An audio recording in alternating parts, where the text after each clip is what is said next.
La buona notizia è la proroga del super bonus, la cattiva notizia è il difficile reperimento delle materie prime, il caro delle materie prime, il caro energia, questa inflazione che sta salendo, chissà cosa ci aspetterà a partire da questo autunno, e anche la difficoltà del reperimento della manodopera, degli operai specializzati. Una specie di controsenso, il cane che si morde la coda all'interno delle imprese che potrebbero sfruttare questo rilancio economico, ma forse non riescono appieno. Ne parliamo con il presidente di Confartigianato regionale, Graziano Tilatti. Grazie per essere venuto a Screenshot. Grazie a voi del vostro invito.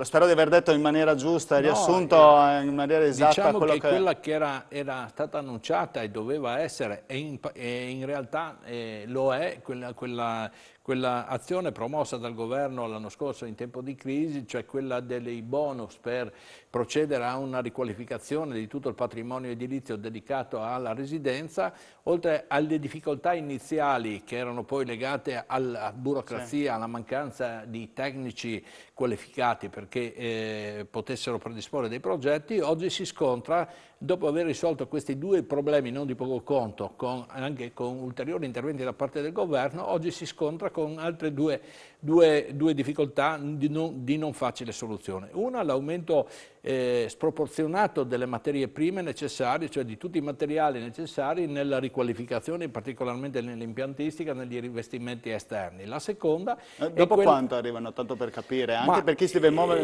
con le ristrutturazioni o il super bonus? Diciamo oggi che un'impresa che abbia, anche in questo caso, abbia un merito di credito anche nei confronti dei fornitori, va dai 180 ai 210 prima di prenotazione, quindi viene tutto spostato di oltre un semestre, e si accompagna anche un processo di mancanza della manodopera necessaria per eseguire questi progetti di riqualificazione energetica e anche sotto profilo impiantistico e anche la riduzione dei bonus sismici. Allora, ad esempio, Presidente, scusi se la fermo, ma volevo chiedere, nell'ambito sappiamo quali sono le difficoltà nell'ambito industriale e della difficoltà dei super tecnici o dei tecnici, degli specialisti, per esempio, cosa manca tra gli artigiani? Come figura? Tutti parlano, diciamo, della mancanza di super tecnici perché sembra che tutto funzioni in digitale o torni a controllo numerico, tutte queste cose, ma mancano tutte quelle figure, anche nel mondo dell'edilizia, dal muratore specializzato, dal carpentiere, dal falegname all'idraulico, all'impiantista, che hanno la stessa qualificazione, perché chi oggi fa il serramento lavora con macchine ad alta specializzazione, con dei processi digitalizzati. Il muratore deve avere una conoscenza dei disegni, dei processi produttivi, dei materiali che impiega, per non parlare poi anche degli impiantisti. Allora, oggi viene più facile dire che mancano queste figure, ma in realtà mancano tantissime figure del comparto dell'edilizia, che sono non solo quelli che realizzano l'opera, ma anche domani quelli che devono fare la manutenzione. Quindi bene il super bonus prorogato fino al 2023, però non tanto che una proroga, visto che c'è la proroga anche delle materie prime, che praticamente non arrivano. Però diciamo, noi speriamo, ecco, questa proroga, che se fosse stata dilazionata almeno fino alla nella durata intera del PNR, avrebbe avuto l'effetto di sgonfiare questa bolla speculativa, perché probabilmente è successo una cosa di questo genere, cioè gli impianti si erano fermati e sono ripartiti, ma non sono in grado di fare fronte a una domanda 3 volte superiore a quella che era il normale mercato. Presidente, secondo lei qualcuno ne approfitta anche per aumentare i certo, prezzi? in questi momenti anche, abbiamo visto anche fenomeni speculativi per alcuni presidi, tipo le mascherine durante la pandemia.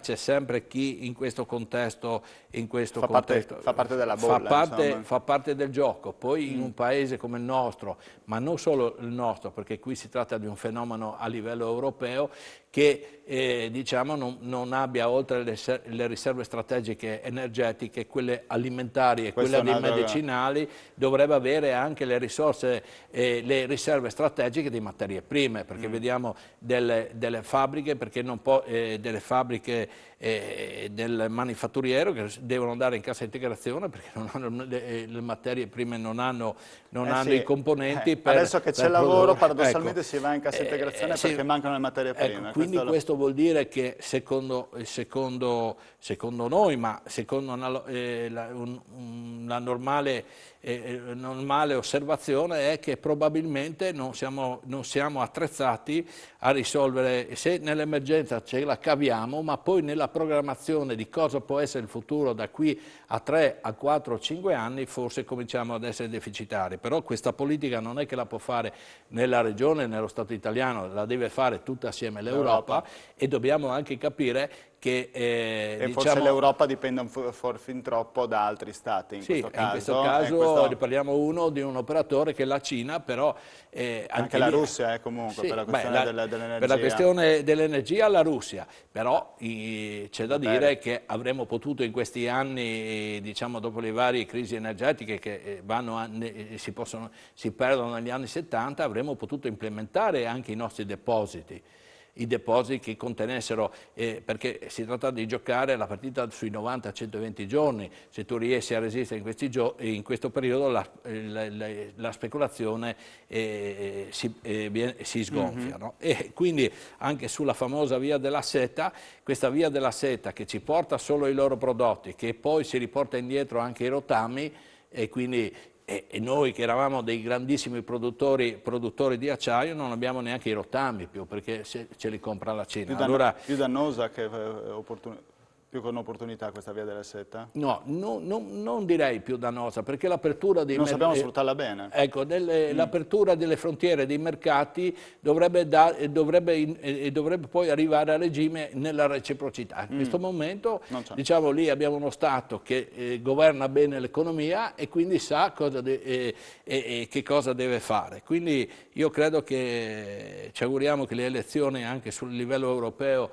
finiscano presto, che si individui dopo Merkel una leadership che possa in qualche modo dare gli indirizzi giusti, perché l'Europa, solo un'Europa unita può dare queste A meno queste che non sia risposte. dare lo stesso indirizzo allo stesso Draghi. Credo, Voi come artigiani oltretutto avete riscontrato un po' di fiducia anche all'interno delle vostre imprese, no? Nell'ultimo semestre proprio col è cambio del governo. aumentato il grado di fiducia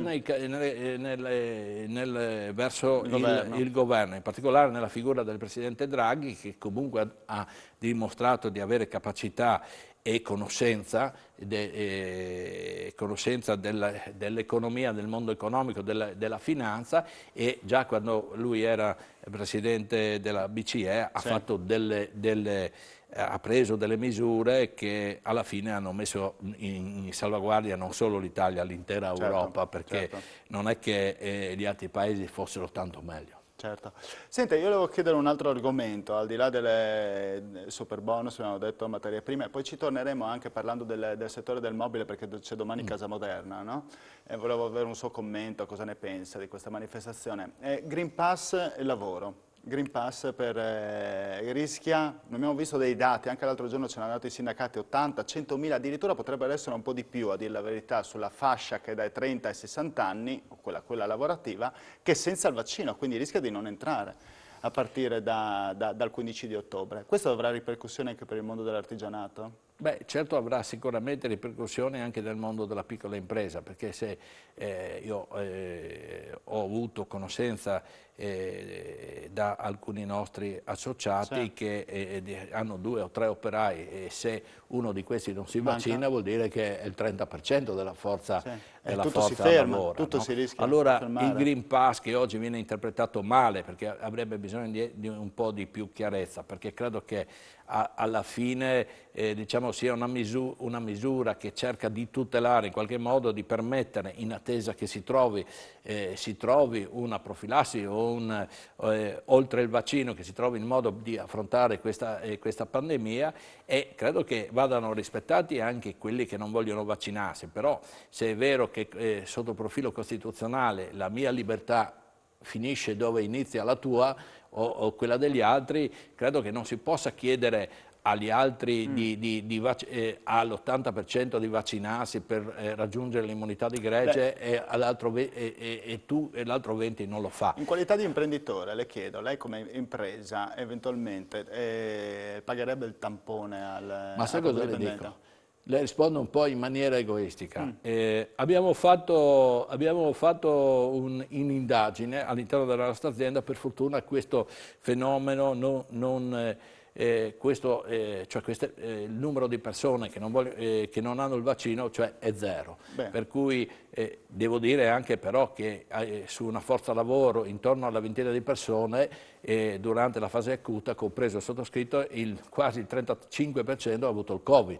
Quindi c'era una sensibilità per cui quando è uscito sto vaccino tutti hanno accettato di buon grado di farlo e quindi questo, per fortuna nella nostra impresa questo problema non si pone. Potrebbe porsi invece con tutti gli altri collaboratori, i subappaltatori, coloro che insieme a noi sono in un'opera, nella realizzazione di un'opera. Le posso raccontare un fatto che il giorno 6 o 7 sono aperte le scuole, il giorno prima eravamo in quasi 60 persone in una scuola che stavamo lavorando e a domanda precisa del responsabile del comune e l'indomani si riaprivano le scuole e ci ha chiesto come eravamo con i vaccini. Sì. E allora io dicendo vabbè intanto andiamo avanti, poi ho mandato il Giorno a controllare, per fortuna eravamo tutti vaccinati, compreso un vecchio artigiano che era lì a dare una mano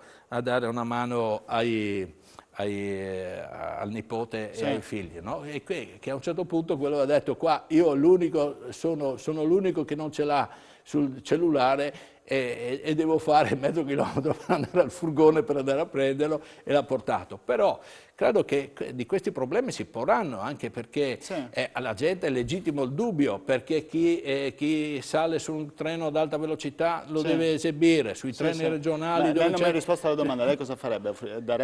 Pagherebbe il tampone? Eventualmente un dipendente? Io credo che a quel punto cercherei, intanto prima operazione andrei incontro con i tamponi, poi la seconda sarebbe quella di fare un'opera di convincimento, non di obbligo, per dire cerchiamo di rispettarci l'un con l'altro, vai a vaccinarti.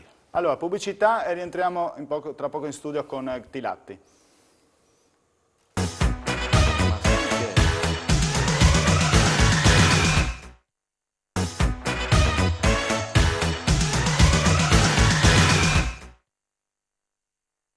Al mio fianco Graziano Tilatti, presidente regionale di Confartigianato. Parlavamo del caro delle materie prime, il caro energia, super bonus, abbiamo parlato anche di vaccini. Da quello che riesco a capire dal Green Pass lei è un po' per il rispetto innanzitutto delle opinioni altrui, certo. Questo me l'ha fatto capire, ma anche sarebbe disponibile, che ne so, a pagare il tampone in un primo momento per poi convincerlo a vaccinarsi direttamente un dipendente, certo, tenendo conto che voi avete il 100% nella vostra impresa. Aprire, per fortuna diciamo, non abbiamo questo problema, perché tutti i nostri collaboratori, anche perché noi comunque operiamo all'esterno, siamo dentro in diversi, cioè frequentiamo altre persone, quindi per rispetto, poi il fatto di avere un terzo di essere stati colpiti, quindi c'è una sensibilità maggiore, ma io credo che vada rispettato anche chi non vuole vaccinarsi, però bisogna trovare delle soluzioni che permettano a queste persone di comunque vivere una vita normale e tranquilla e diciamo nel pieno rispetto reciproco, però credo che un'azione, forse un'azione di comunicazione forse poteva essere fatta. Tanto valeva mettere il vaccino obbligatorio a questo punto, forse visto che il Green Pass vale quanto un'obbligatorietà. Poi alla fine io appartengo a una generazione che, come arrivavi alle scuole elementari, cominciavi dal primo il polio. No, il polio è arrivato dopo con la zolletta di zucchero, ma il primo vaccino antivaiolo era fatto col penino che ti rimaneva il segno. Quindi poi tutti i vaccini li abbiamo fatti in quegli anni a scuola e ha migliorato di molto la qualità della vita. Eppure tra i 40, 50 e 60 anni, dico, in quella fascia d'età, non tutti, pur avendo conosciuto questi vaccini, non tutti si sono vaccinati, anzi è proprio la fascia che è stata più dura a convincersi di sottoporsi a questa profilassi. I giovani hanno capito meglio. Ancora un ricordo alle scuole elementari, non in prima ma in seconda elementare, poi i bimbi venivano portati in un'aula e le bimbe da un'altra e poi noi ci assisteva il maestro e dall'altra parte c'era la maestra e c'era il dottore che con questo periodo che faceva il primo vaccino. Poi che alla fine quando ci hanno fatto quello antipolio ci sembrava un premio perché ci hanno dato sulla zolletta. Però nessuno protestava. No, quella volta, ma probabilmente veniamo da condizioni diverse, forse non avevamo le conoscenze di oggi, non avevamo i mezzi di oggi che sono molto importanti, i social, però qualche volta danno anche delle informazioni. Purtroppo le fake news sono una delle grandi problematiche di questo mondo. E non è certamente facile, perché rispettare i diritti e la libertà altrui i doveri, i diritti altrui non è una cosa facile, convincere non è altrettanto facile, ma in questo momento dobbiamo capire se tutti stiamo assieme, se ognuno accetta un minimo di sacrificio nei confronti dell'altro, probabilmente miglioreremo la situazione. Senta, voltiamo pagina, volevo chiedere, domani c'è l'inaugurazione di Casa Moderna, è un appuntamento importante per il rilancio di un settore che avevamo parlato anche prima, edilizia, mobile, insomma, che risente anche di queste problematiche, si guarda con fiducia? Beh, diciamo c'è un messaggio un grande messaggio per la nostra regione, perché lì, diciamo, Camera di Commercio, diciamo, i soci fondatori, tra cui Confartigianato Udine, i comuni che sono soci e la regione, si è tentato di fare ridare fiducia, ripartire dalla casa, che la casa è stato il luogo dove ci siamo ritirati per difenderci dal virus e ripartiamo, ma ripartiamo, diciamo, con i brand più importanti dal mondo artigiano al mondo dei grandi produttori di mobili qui locali, quindi una filiera locale che ha creato sviluppo sulla casa che domani, diciamo, aiuta anche gli enti pubblici che diciamo, si riapre in presenza a questa mostra che è una sfida fatta dai gestori dall'ente fiera perché diciamo, anche questo settore è andato in crisi. Quindi tutti assieme ci uniamo per dire che la casa è stato il motore dell'economia, è stato il sogno. È un buon messaggio di unità da parte di tutte le categorie produttive. Il sogno dei friulani, diciamo, dove diciamo, all'interno delle quali si sono sviluppati sentimenti, passione, e che quindi abbiamo vissuto anche momenti di paura, perché ci sono stati dei momenti in cui la casa ci ha fatto paura, quando c'era il terremoto. In questo momento era il luogo dove ti ritiravi perché pensavi che ti dicevano di stare a casa, che lì il virus non entrasse, e quindi adesso tutti assieme, facendo squadra, grandi e piccoli operatori, coloro che l'hanno organizzata, cerchiamo di provare a gettare il cuore oltre l'ostacolo e io spero che, anzi, siamo certi che ce la faremo. È un buon messaggio di unità, forse magari quella unità che magari è mancata, diciamo, in un'altra categoria, non è la sua, può anche commentarmelo oppure no, quella degli industriali. Sappiamo quello che è successo, qualche francotiratore su questa rielezione di Mareschi Danieli, ma no, io non mi permetto di esprimere giudizi su ciò che riguarda le case altrui. Diciamo che come è riportato dalla stampa è chiaro che sicuramente c'erano dei malumori all'interno, c'erano delle posizioni diverse, ma credo che diciamo, io avrei suggerito un approccio diverso, ma sono comunque convinto dagli appelli che ho visto oggi, ho visto dai commenti che ci sono sul giornale, che il sistema della Confindustria degli industriali, perché poi alla fine sono nostri colleghi, sapranno trovare il giusto equilibrio e sapranno tracciare assieme all'attuale Presidente, insieme sapranno superare questo momento delicato, perché poi questi momenti delicati indeboliscono il sistema Friuli. Certo, comunque è importante l'unità, dimostrarla, Io insomma, credo anche... senz'altro, perché nei momenti poi alla fine io sono sempre dell'avviso che i friulani, ma non solo i friulani, ma gli italiani nel momento riescono di sempre a difficoltà rialzarsi. sanno fare, dare un colpo di reni e ritrovare l'unità di intenti. Qualche volta forse pensarci un momento prima sarebbe anche meglio. Senta, le chiedo, le spaventa tutte queste morti sul lavoro? Ecco, questo è un tema, perché di lavoro non si può morire. E stamattina mi diceva un vecchio artigiano, questo vuol dire che il lavoro in questo momento non è vissuto nella giusta dimensione, perché diciamo, per fortuna in Friuli non abbiamo questi dati, ma non è una magra consolazione, perché dopo anni... Sì, anche se mi hanno detto comunque quelli dei sindacati, è vero, non abbiamo tutti questi casi eclatanti che ci sono stati nelle ultime settimane, ma ci sono sempre più infortuni in itinere, ci sono sempre più... ma allora Cioè, bisogna anche calcolarli anche quelli poi alla ecco, fine, non solo quelli sul vuol lavoro. dire in itinere purtroppo, e sono quelli che a cui possiamo andare incontro ciascuno di noi, Certo. perché è nel percorso da Casa casa a lavoro e da lavoro a casa, ma questo sei sulla strada, Sì. cioè è un altro percorso, però la cultura del lavoro con tutta la formazione, allora a questo punto bisognerebbe non pensare, diciamo, prima reazione, inaspriamo le sanzioni,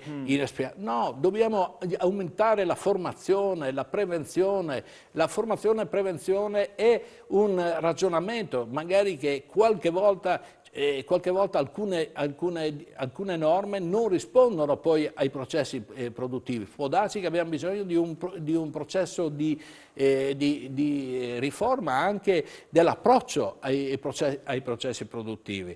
Io credo che poi qualche volta succede anche per effetto delle tensioni, perché se pensando a questi operai imprenditori, cioè venivano tutti da settori altamente dove c'è stata tanta preparazione, perché chi trasporta azoto ha, oltre al corso di guida stradale, ma hanno dei corsi particolari, perché quelli che trasportano questi liquidi... Però le chiedo, le faccio una provocazione, non è che nell'edilizia magari anche c'è qualche improvvisato ultimamente? Perché crescono con la questione del superbonus, e lei che è anche in quel campo lì, Questo, ecco, la non nota questo? L'edilizia, che è uno dei luoghi dove è più facile farsi male, oggi scontiamo questa diciamo, improvvisazione, poi tutta questa manodopera che viene dall'est, che non bastano 6 o 12 ore di formazione, bisognerebbe fare, perché diciamo, la nostra manodopera cominciava un percorso E poi di concorrenza anche di apprendistato. prezzi, poi oltretutto magari. Ma io Concorrenza credo, di prezzi, allora, che vuol dire magari prezzi bassi, è il solito problema no, degli appalti dopo. ma non è trascurando la sicurezza che si raggiunge maggiore competitività e marginalità, perché fare un lavoro in sicurezza, fare un ponteggio bene, vuol dire lavorare e rendere di più, perché lavori sicuro. Le due cose non sono legate, è un tipo di ragionamento e di tipo di cultura che, diciamo, fortunatamente in Friuli Venezia Giulia ci abbiamo creduto, e anche attraverso i nostri enti bilaterali, tra cui domani è presente in Casa Moderna il centro di formazione edile, di formazione professionale, che ha anche compiti di formazione sulla sicurezza, dove presenterà un macchinario proprio dove si può fare, come la simulazione di guida, la simulazione della guida di alcuni mezzi sul cantiere. Ma un elemento che alcuni medici del lavoro ci hanno sottolineato, che hanno analizzato tanti di questi infortuni, è la tensione, la scarsa attenzione in quel momento al lavoro, perché c'è una serie di problemi fuori che il lavoratore si porta con sé, e quindi viene meno l'attenzione, perché in alcuni settori basta pochissimo o qualche volta c'è un eccesso di sicurezza, perché pensiamo a quel povero agricoltore che questo era la sua macchina, che va a vedere cosa e non spegne il motore. Certo, il classico gesto che magari è Un momento di stanchezza o di disattenzione che ti porta a questo. Quindi non dimentichiamoci di queste persone, ma secondo me la strada è formazione, prevenzione, accordi con gli enti che devono fare la sorveglianza, in modo che ci sia una costante presenza, ma non solo ai fini della repressione, perché la repressione